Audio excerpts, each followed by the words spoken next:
I think poverty means you don't have the economic means to have food, water, shelter, and like key necessities.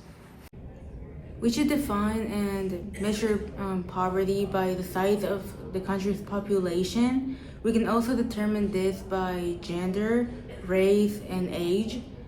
These factors are important when considering how long a country has been poor or how long people have been poor in that country. So it also depends on the environment that these people grow up in. I would define poverty as an ability to access the basic needs of life, like good quality food, good quality to water, good quality to access quality of life with like good education. Poverty should be something that's measured by the amount of money that a family or a person is spending per day to keep up with their necessities, not luxury items or not things that are wants, but rather their needs. As you can see, many people give a simple answer to poverty, seeing it as a lack of material goods, like money or physical resources.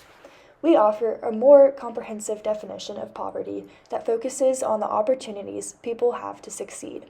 But before we get into that definition, we must talk a little bit more about the theories that have influenced our definition. The capabilities approach, as described by Robeyns in her article titled "The Capability Approach," is centered around the need to move beyond a focus on goods and resources. It is a way of thinking about poverty that is focused on whether opportunities are available to further one's position. Once someone chooses to use a capability, it becomes a functioning, something that person is actively doing. We are choosing to include the capabilities approach in our answer because we believe it isn't enough to just make above a certain income, but rather, one must have the right environment and resources to be able to achieve a good life, one that is not limited by poverty. But how does a capability become a functioning? Through a combination of personal, social, and environmental conversion factors, which are any factors that have the potential to inhibit or encourage one's ability to execute a capability. One might exercise their capability and turn it into a functioning. However, we don't agree fully with the capabilities approach, so we have changed parts of it in our definition. Instead of looking at poverty from an outsider's perspective, we believe that there should be an emphasis on the individual's right to define their own capabilities. Traditionally, capabilities are defined by a third party instead of from the perspective of the impoverished or their community. For example, Nussbaum argues for a universal list of 10 central capabilities, citing that such capabilities must be ensured to allow people to pursue a dignified and minimally flourishing life. By allowing individualized views on capabilities, we can more accurately measure and define poverty via the elimination of cultural and/or social bias. This makes solutions specific to each culture or person. Robert Rector is a senior research fellow in the Center for Health and Welfare Policy in the Heritage Foundation, a conservative think tank. He argues that the media's representation of poverty inaccurately dramatizes the deprivation that those in poverty, as defined by the official poverty measure, experience. We believe that it is valuable how Rector points out that a perception of poverty is shaped by the information that is readily accessible to us, and it can prone us to distortion. At the same time, by focusing on a view of poverty that is centered around material possessions, he asserts that people in poverty aren't really that bad off. In fact, to quote him directly, the typical poor American has more living space than the average European. Not only is this ethically questionable by implying that poor Americans should be grateful for what they have, but Rector also directly equated increased access to amenities with a lack of actual poverty. Likewise, he also protested the idea of using the average living standard as an inflationary factor of poverty. We find this objectionable because it fails to factor in the fact that many of the amenities that may have been once luxury are now essential. Our definition of poverty acknowledges that poverty will be felt differently by different individuals and that what may be considered poverty is always changing. We also want to draw attention to the story of Allison, who offers the perspective of someone who has lived through poverty and discrimination. It gives us more than just a statistic or threshold to look at. It's easier to connect the emotional toil of poverty to a human being than it is to a number on a scale. Her unique perspectives on good and bad poverty also adds another level to the individual experience of poverty. It affects and manifests in different ways for everybody. In the case of Allison, her experience growing up in poverty has affected the way that she interacts with and views the world. Her memoir is a good reminder that it is nearly impossible for our standardized measures of poverty to factor in the intricacies of the lives of individuals. And similar to Rector's point, it is another reminder that what we hear about the experience of poverty is vulnerable to distortion. Even well-meaning groups or organizations can romanticize the experience of poverty in order to garner public support. So, in a combination of the capabilities approach and the insights of Robert Rector and Dorothy Allison, we have created a definition that seeks to respect the dignity of every person.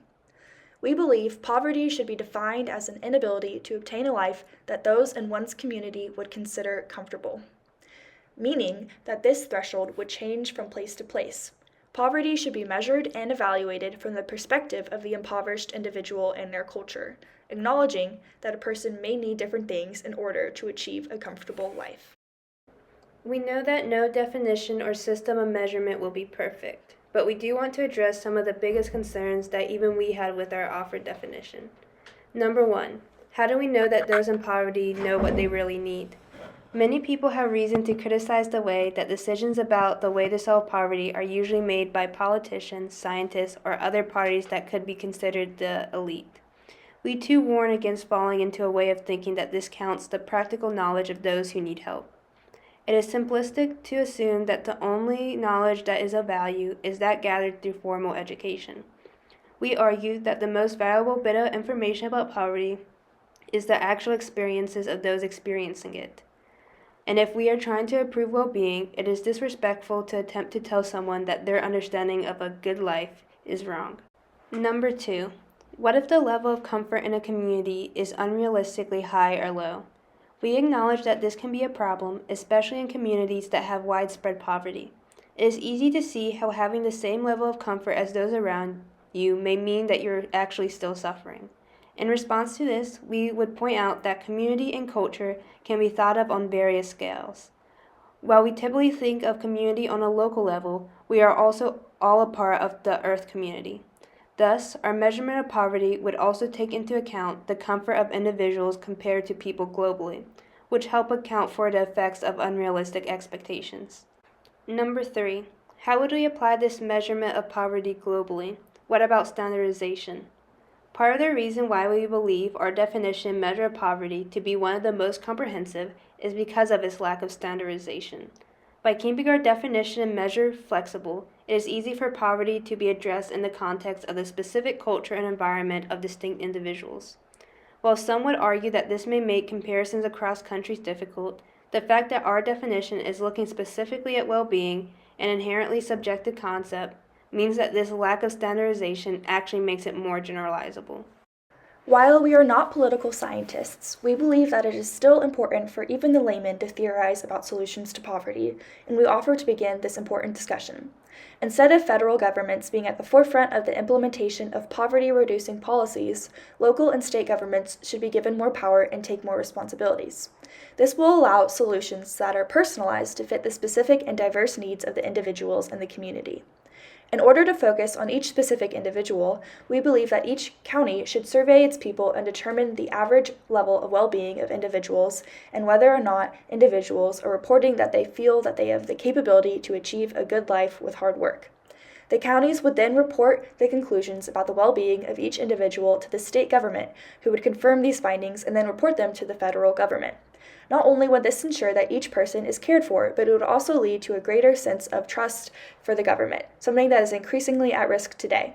While the solution may be specific to the United States, it can likely be generalized to other countries due to its focus on local governments and institutions. While we do not know all the answers, it is conversations like the ones that you saw in the interviews today that are necessary to create solutions to this poverty crisis that will be fair to each and every person. We invite you to share your own thoughts, complaints, or ideas in the comments of this video. Remember, at the end of the day, we are all just trying to live the good life.